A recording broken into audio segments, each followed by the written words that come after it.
ইয়া রাসূলুল্লাহ ইয়া হাবিবাল্লাহ আমার মৌতের নিদান কালে আসিও নবী গো আমার শিয়রে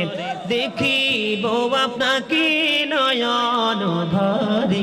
ইয়া রাসূলুল্লাহ ইয়া হাবিবাল্লাহ ইয়া রাসূলুল্লাহ লাও মুনকার নাকির আসিয়া সওয়াল করবেন বসাইয়া নিবেন পর্দা দয়াল নবী উঠাইয়া সালাম জানাবো কদম সুইয়া ইয়া রাসূলুল্লাহ ইয়া হাবিবাল্লাহ ইয়া রাসূলুল্লাহ লাও শুনেছি হাদিসে দেখিলে আপনাকে জীবনের